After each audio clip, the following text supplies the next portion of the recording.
Latar belakang Iran. Secara geografis, Iran berada di wilayah Asia Barat Daya, tepatnya di kawasan Timur Tengah, dengan memiliki total luas 1.648.195 km persegi. Iran memiliki wilayah daratan sebesar 1.636.100 km persegi dan wilayah perairan sebesar 12.095 km persegi. Letak Iran yang berada di persimpangan antara Asia dan Timur Tengah membuatnya memiliki batas daratan dengan sejumlah negara seperti Azerbaijan, Armenia, Turkmenistan, Pakistan, Afghanistan, Turki, dan Irak, serta garis pantai di Laut Kaspia, Teluk Persia, dan Teluk Oman. Iran sebuah negara yang memiliki sumber daya alam dengan bukti memiliki cadangan gas alam 1/10 dari total yang ada di dunia. Selain memiliki cadangan gas alam, Iran juga memiliki minyak bumi dan batu bara yang sampai saat ini digunakan untuk kebutuhan listrik di negara tersebut. Sesuai dengan data yang ditampilkan, Iran memiliki GDP per kapita di angka 4.663, serta Iran punya cadangan minyak terbesar ketiga di dunia setelah Venezuela di angka 303,22, Arab Saudi di angka 267,19, dan disusul oleh Iran di angka 208,6 yang dilansir oleh Databox. Selat Hormuz adalah titik tersumbatnya minyak paling penting di dunia karena aliran minyak harganya mencapai 17 juta barel rata-rata di tahun 2013, yang merupakan sekitar 30% dari semua minyak yang diperdagangkan melalui laut. Sebagian besar ekspor Iran mengalir melalui rute ini. Iran memiliki andil dalam mengendalikan selat ini yang pada titik tersempitnya memiliki lebar 34 km. Iran memiliki peningkatan signifikan dalam ekspor minyak Iran selama paruh pertama tahun 2023, diikuti dengan sedikit penurunan pada paruh kedua tahun tersebut. Pertumbuhan ekspor kemudian meningkat lagi pada kuartal pertama tahun 2024, meskipun data OPEC menunjukkan hanya ada sedikit peningkatan pada tingkat produksi.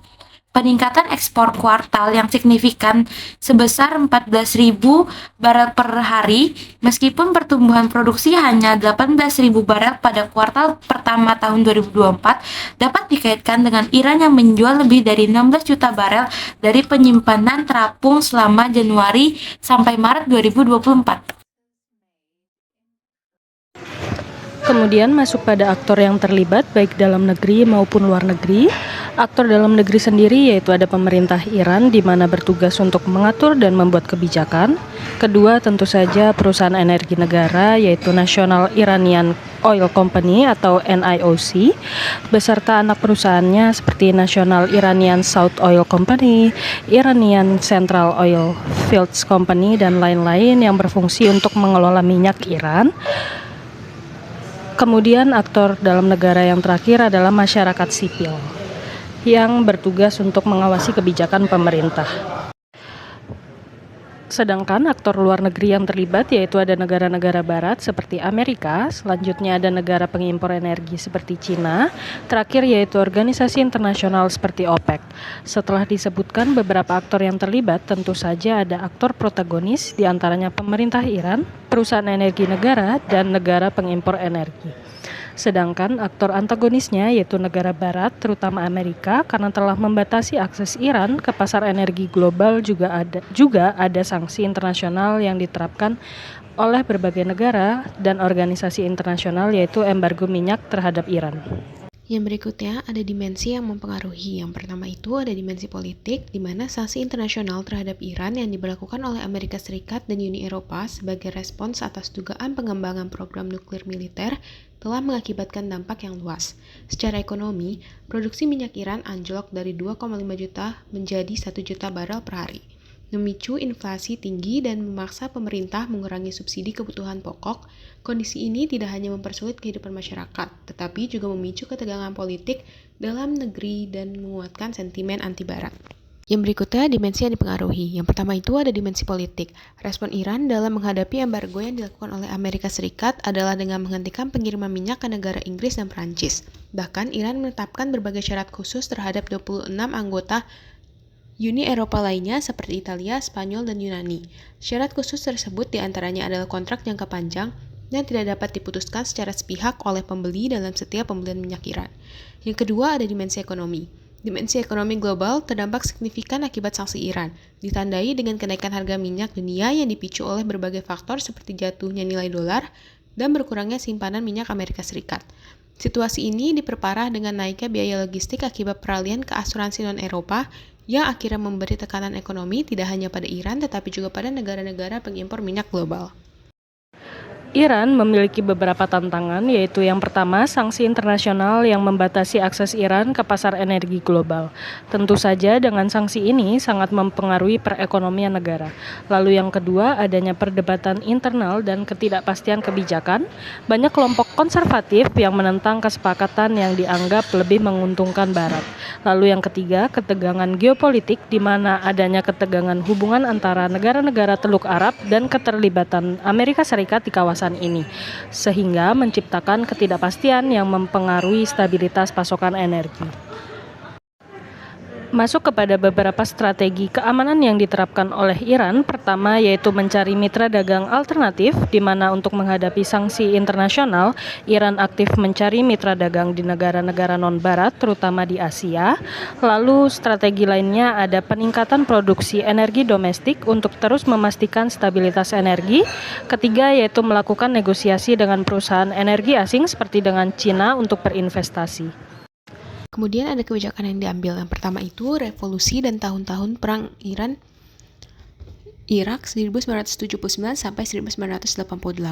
Periode ini sulit bagi ekonomi Iran karena ketidakstabilan setelah revolusi dan kehancuran yang ditimbulkan oleh perang dengan negara tetangga Irak.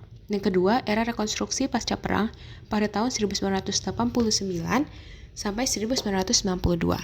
Ekonomi Iran difokuskan pada pemulihan kemampuan produksi lokal yang hilang selama Perang Iran-Irak. Menarik teknologi dan investasi internasional, membina kemitraan asing untuk mengembangkan infrastruktur negara, dan melonggarkan pembatasan impor. Yang ketiga, ada pembaharuan sanksi perdagangan dan penahanan ganda di tahun 1993 sampai 1995.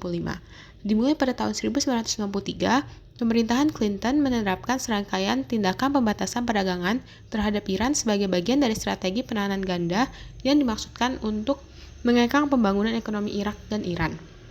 Yang keempat, ada sanksi investasi Iran-Libya pada tahun 1996 hingga sekarang.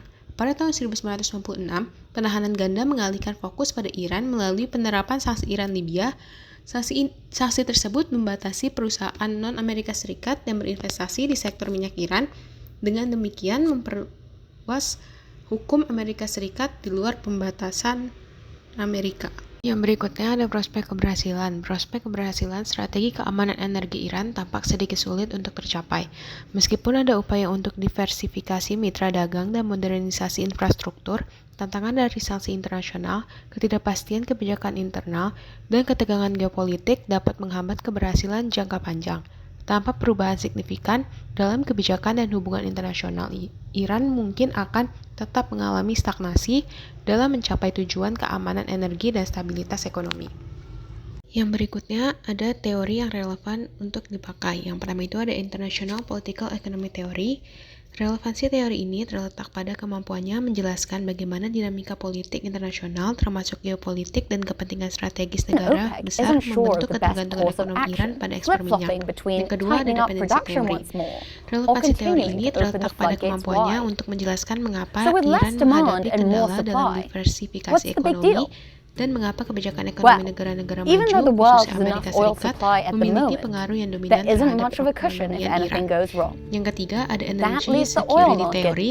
Relevansi teori ini terletak pada kemampuannya untuk menjelaskan bagaimana ketergantungan yang tinggi pada ekspor minyak dapat memicu berbagai tantangan dan resiko yang mengancam stabilitas ekonomi dan politik di suatu negara. Jadi, pada kesimpulannya, kami ini menerapkan sikap netral terhadap sanksi Amerika Serikat pada Iran yang merupakan posisi strategis berdasarkan 3 pertimbangan utama. Yang pertama itu memungkinkan keseimbangan diplomatik dengan kedua negara sambil menjaga peluang sebagai mediator. Yang kedua, menjamin akses ekonomi dan energi tanpa hambatan sanksi sekunder. Dan yang ketiga, membantu menjaga stabilitas regional dengan menghindari ketegangan dan mempertahankan peran konstruktif dalam penyelesaian konflik. Dengan netralitas, suatu negara dapat menjaga kepentingan nasional sambil berkontribusi pada perdamaian global.